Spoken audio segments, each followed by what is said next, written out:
Ternyata oli metiknya berkurang pak, cuma ada segini, ini nggak ada 1 liter ini pak. Hah?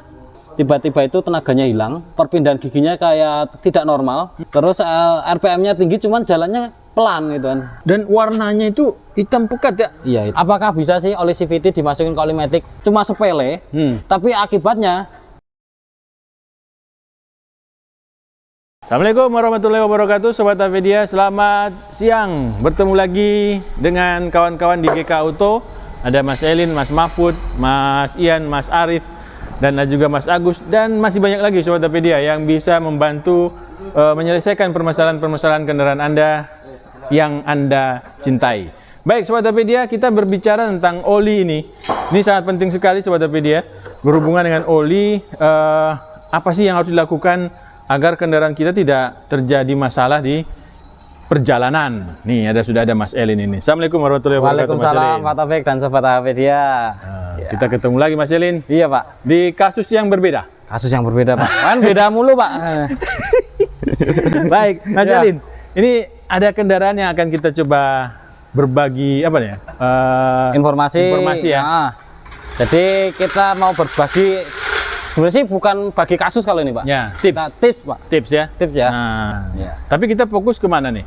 Kita fokus untuk dunia perolian Pak. Oli ya. Nah, ya, dunia baik. perolian. Ini sebenarnya sih ada sebuah trouble ini dari Jakarta Pak ke daerah Jawa kan perjalanan ya. Perjalanan ada trouble nih. di metiknya. Oke. Nah, trouble di metiknya, pas kita cek ternyata oli metiknya berkurang Pak, cuma ada segini, ini nggak ada 1 liter ini Pak. Hah? Iya. Tinggal ini? Iya Pak. Nah, ini.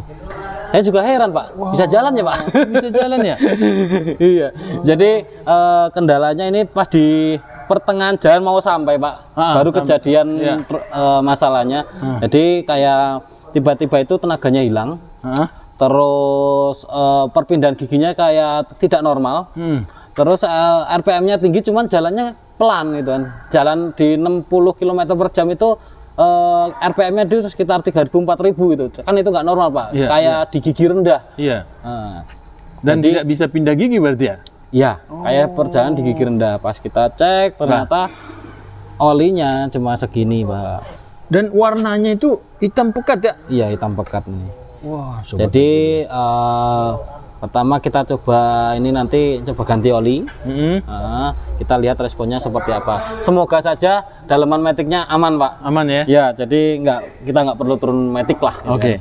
Nah, Jadi sebelum kita melakukan perjalanan, ya kan, apa saja sih yang harus diperhatikan khususnya untuk pengendara metik nih? ya, untuk khususnya untuk metiknya yang pertama itu kan yang biasanya untuk owner yang pemilik ya, pemilik kendaraan itu yang pertama yang bisa pengecekan itu tanpa harus ke bengkel. Ya. Itu harus pengecekan oli dan air lah Pak. Oli dan air. Oli dan air ya. Tapi kita bahasnya ke oli dulu ya Pak ya. Untuk oli. Jadi oli itu di mesin itu ada 2. Itu untuk kendaraan metik ya Pak. Kita fokus ke metik dulu. Itu oli metik ada sama oli mesin. Nah, oli metik itu juga ada 2 Pak. Ada 2 jenis Pak. Pengecekannya bisa pakai stick oli. Ada juga yang perlu tap oli Pak. Harus di tap dulu olinya gitu kan. Baru nanti diukur berapa liter kayak gitu Pak. Oke. Itu yang agak ribet sih Pak. Ribet ya. Cuman yang untuk yang kasus punya yang punya kendaraan dengan tipe tanpa olinya, stick, ngeceknya pakai stick oli. Iya, yang pakai stick. Itu harus kita pastikan pertama untuk ngecek oli metik. Bedanya sama ngecek oli mesin. Kalau oli metik ngecek oli di stick olinya itu pada posisi hidup. Kendaraan hidup. Ya. Terus kalau untuk oli mesin kan harus pada saat pagi atau mati gitu kan. Betul. Buat ngecek seluruh dari olinya kan. Nah, gitu. Jadi posisi mesin hidup baru kita tarik stick olinya. Nanti posisinya di sini ada Pak.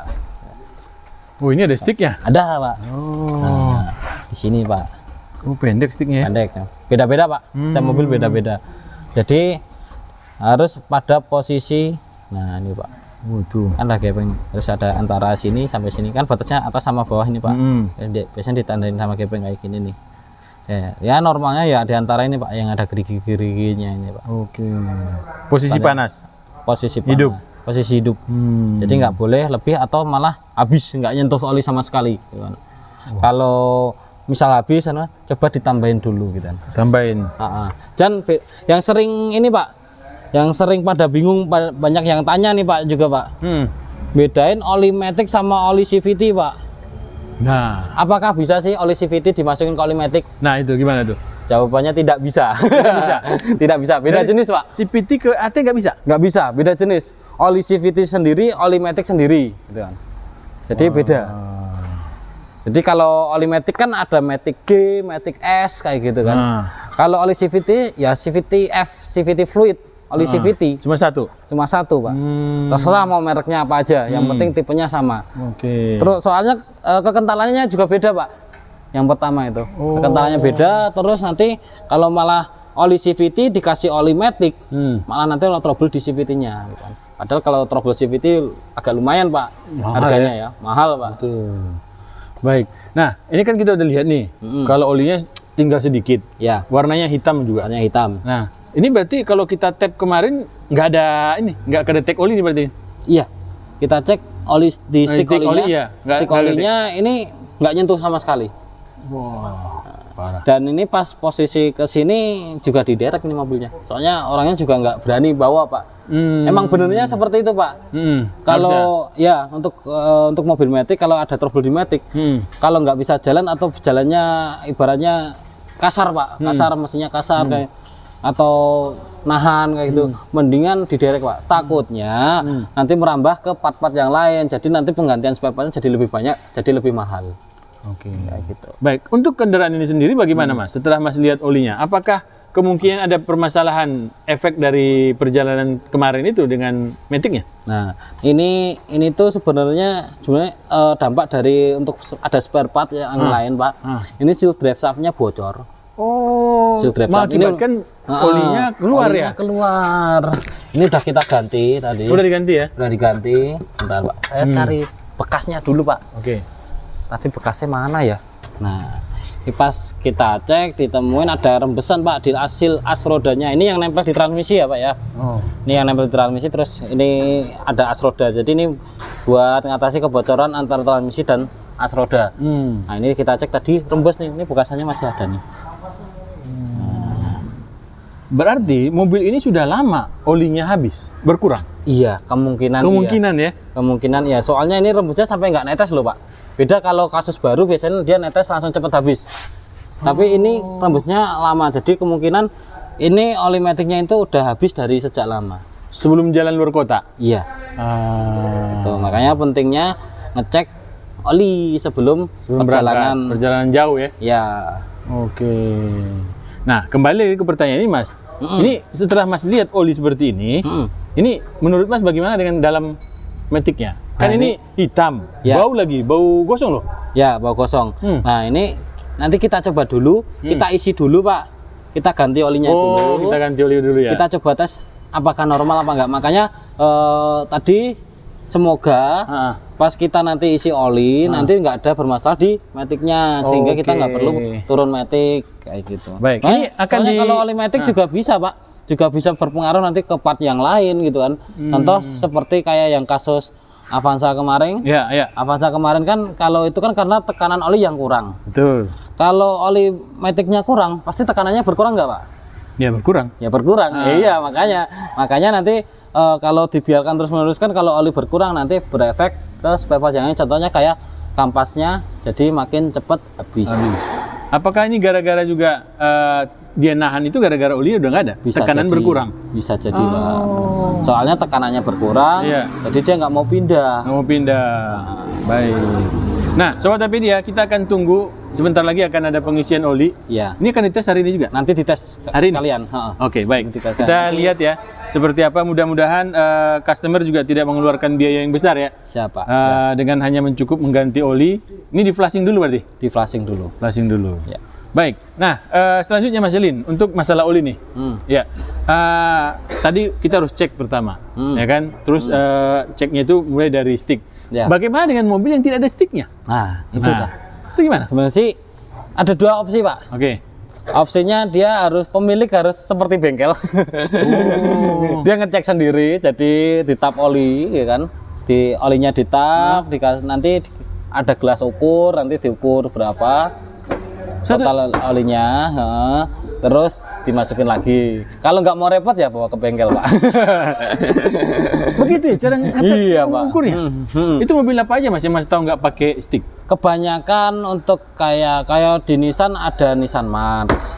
Nissan Mars Terus manual. Matic. AT. Matic ya. Maticnya AT semua ya? Ya, Matic. Yang Matic, terus ada Livina yang L11 untuk CVT itu CVT, tidak ada. ya. Kalau yang untuk X-Trail dia ada, tapi kalau untuk CVT nggak ada. Yang Nissan Juke juga nggak ada. Gitu. Jadi, Itu apa sih Mas masalahnya kenapa nggak dikasih stick?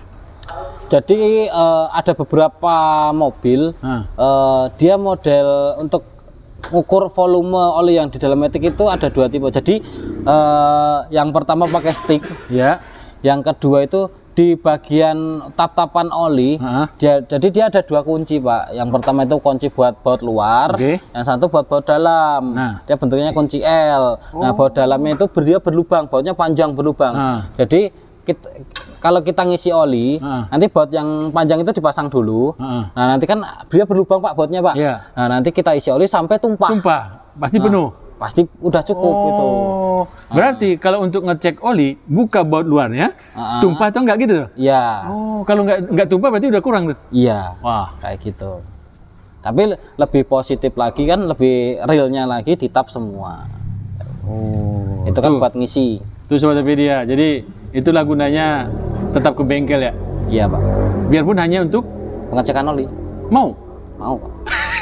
Tuh Sobat Pedia. Jadi jangan merasa masa sih saya cuma pengen cek oli aja. Nanti dikira kerjaan kecil kok. Iya. Jadi kalau di bengkel itu kalau misal di kita juga sering Pak. Jadi setiap ada yang mau keluar kota kayak gitu, itu ada pengecekan itu kan, general check semuanya kita cek dari momen roda, tekanan ban, yang simpel-simpel kayak gitu kan, air gitu kan, air radiator, airnya termasuk kayak rembesan oli pun kita cek gitu kan. Jadi customer pun pergi keluar kota itu dengan aman gitu. Semisal ada catatan kita kasih tahu dan ini urgent apa enggak kita kasih tahu. Jadi di perjalanan customer nggak mikir mobilnya lagi gitu loh, mobilnya kenapa ini masih aman gitu kan. Udah dari bengkel udah ada penjelasan ini nggak urgent, yang urgent mana kayak nanti kan udah dikasih tahu sama dari pihak bengkel gitu kan. Jadi customer juga tinggal mikir ibaratnya aman di perjalanan macam biar fokus ya, fokus berkendara, tidak fokus sama mobilnya juga gitu, maksudnya dari segi kesehatan mobilnya. Oke. Baik. Jadi ternyata hal-hal kecil pun masih diterima oleh bengkel ya, biarpun hanya pengecekan ya. Iya. Diterima Pak. Pedia. Jadi begitu pentingnya mengetahui kondisi kendaraan sebelum pergi luar kota. Ya. Nah, hal-hal simpel tadi ya kalau ada sticknya lakukan ya. Pengecekan langsung pakai stick. Ya. Tapi kalau nggak ada ya datang ke bengkel. Datang ke bengkel lah. Gitu. Dari bantu. Dan yang saya lihat tadi yang menarik itu masih nih apa? Ternyata kebocoran seal itu pengaruhnya berat ya. Ya Pak. Makanya kalau kita kasih tahu kan ada Mas biasanya ada yang tanya, ada kita setiap apapun servisnya, kita selalu untuk pengecekan overall Pak, overall semuanya. Jadi yang urgent seperti contoh aja kayak kampas rem kayak gini Pak. Kampas rem ini masih bisa atau enggak, atau masih kira-kira bertahan berapa ribu kilometer kayak gitu kan.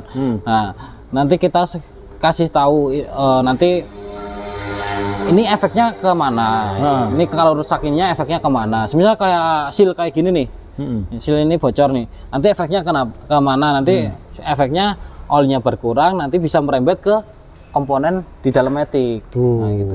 Ya yang langsung dirasakan ya kayak tadi mesinnya ada dinahan, jadi RPM-nya jadi dia tinggi tapi mobilnya nggak jalan, jadi kayak kurang tenaga. Nah gitu, berefek dari ini. Awal mulanya dari situ. Nah, bagaimana dengan mobil manual, Mas? Kalau ininya bocor?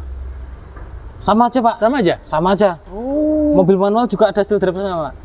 Seal drive-nya ada yang juga. Penggerak depan ya? Penggerak depan ya. Penggerak belakang pun ada juga. Oh iya, ada. Ada juga. Dia seal propeller namanya, Pak. Iya, benar. Output propeller ada juga. Tapi untuk akibat buruknya sama?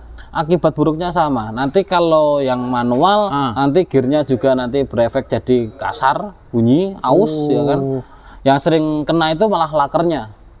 Lakernya? Jadi di dalam manual, transmisi manual, dia ada bearingnya juga, ada bearing output sama bearing input. Nah, biasanya itu yang kena. Kalau gear jarang sih yang rusak. Kalau yang pengalaman saya yang sering ganti itu lakernya. Jadi pas buat jalan dia bunyi kasar, kayak bunyi nggak normal lah, ada bunyi kasar. Tapi kalau di kopling hilang.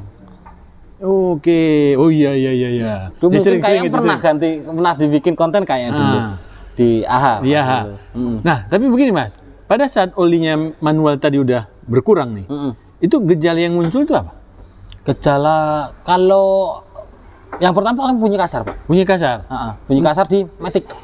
Di matic. di transmisi. Di transmisi. Untuk masuk keluar turun gigi. Kalau turun gigi itu kayaknya nggak pengaruh. Nggak pengaruh di persneleng ya. Nggak berpengaruh. Jadi persneleng tetap lancar kecuali stringnya seret.